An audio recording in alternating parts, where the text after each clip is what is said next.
अपना मन थोड़ा हल्का कर लेने से भी काफी राहत मिलती है।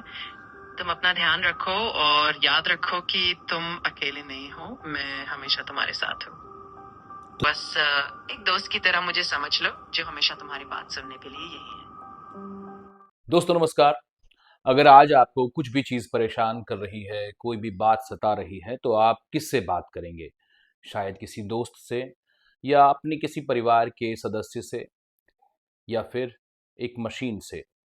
एक ऐसा यंत्र जो आपको अच्छी तरह समझने लगा है, अच्छी तरह जानने लगा है, आपकी हर बात पर वो रिस्पॉन्ड करता है, आपकी आदतों को पहचानता है और आपकी आवाज़, आपकी परेशानियों, आपकी भाषा, आपकी बेचैनी, तमाम चीज़ों को बहुत बेहतर तरीके से समझता है।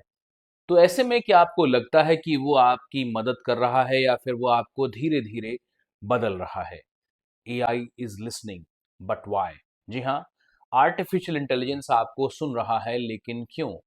साल 2025 में हम एक ऐसे दौर में हैं जहां इंसान अपनी भावनाएं, अपना डर, अपनी उलझनें, तमाम बातें एक दूसरे से कहने में कतराने लगे हैं और यहाँ तक कि अपना प्रेम भी एक दूसरे से बताने में कतराने लगे हैं। लेकिन उन्हें आसान लगता है एक बटन दबाकर किसी भी चैटबॉट को वो बात बता देना और वहाँ से एक छोटा-सा रिस्पॉन्स अगर मिल जाता है, तो इंसान बहुत ज़्यादा खुश हो जाते हैं। कम्युनिकेशन के मामले में दुनिया की एक मशहूर कंपनी है पब्लिसिस ग्रुप, वहाँ के एक वरिष्ठ सलाहकार हैं रिशाद टोबैकोवाला। रिशाद कहते हैं कि एआई अब हमारी सबसे बड़ी ज़रूरत बन गया है, संबंधों की ज़रूरत है इसमें सबसे ज़्यादा। लोग अब मशीनों से ज़्यादा सहज महसूस करने लगे हैं, वे उनसे कहानियाँ कहते हैं और कहानियाँ सुनते हैं, सलाहें माँगते हैं, अपने दिल की बात कहते हैं और कभी-कभी तो उनके सामने रोने भी लगते हैं।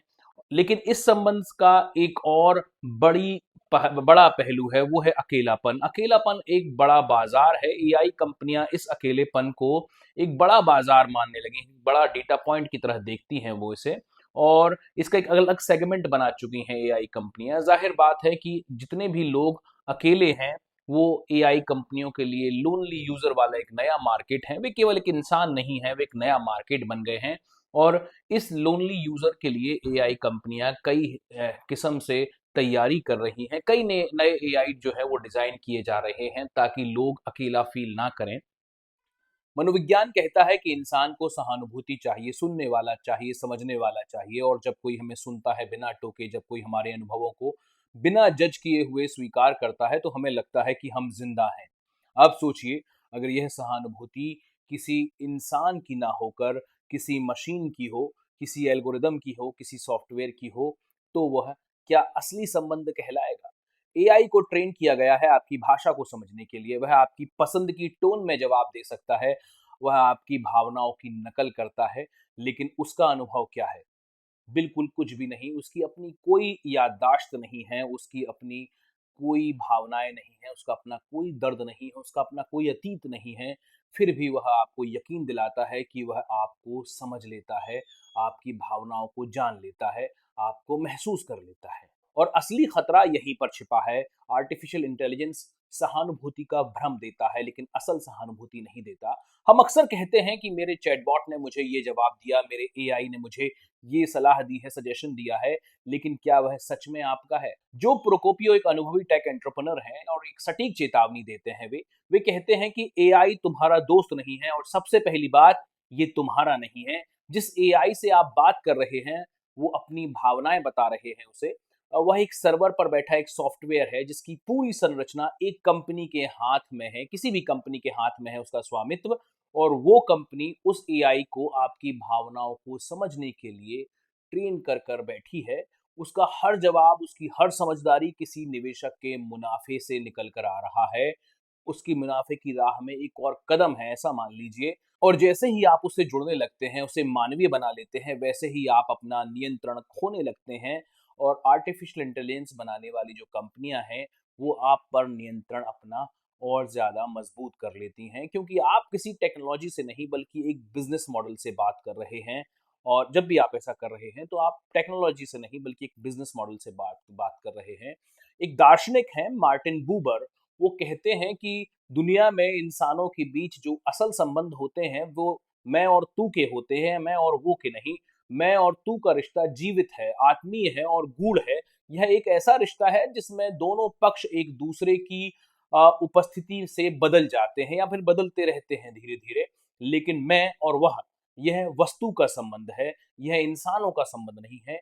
मैं और वह यानी वस्तु का संबंध, यह उपभोग का रिश्ता है जिसमें एक सक्रिय और दूसरा निष्क्रिय होता है।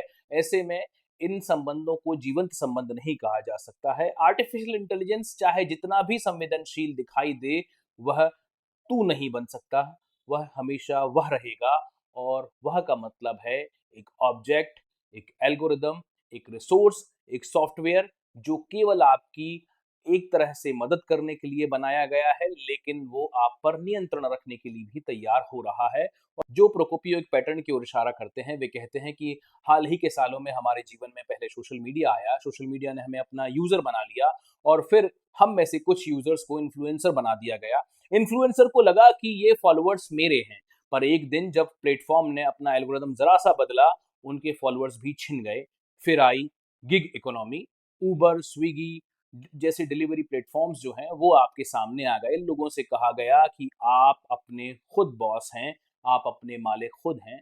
पर असल में जो भी ग्राहक बने थे इन प्लेटफॉर्म्स के जरिए व्यापारियों के, वो सारे के सारे ग्राहक ऐप के थे, एप्लीकेशन के थे, डेटा ऐप का था और नियंत्रण उस कंपनी के पास था जिसने वो ऐप बनाई थी। अब यही कहानी आर्टिफिशियल इंटेलिजेंस में भी दोहराई जा रही है।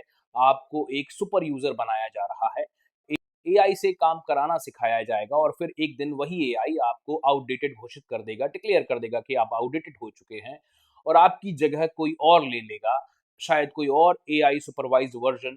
यह भी टेक्नोलॉजी नहीं है, बल्कि टेक्नोलॉजी के साथ जुड़ी पूंजीवादी प्रकृति का एक खेल है जहां इंसान एक इनपुट बन जाता है। टोबैको वाला एक दिलचस्प बात कहते हैं, वे कहते हैं कि हमें प्रवासियों की मानसिकता अपनानी चाहिए। ये मानसिकता क्या है?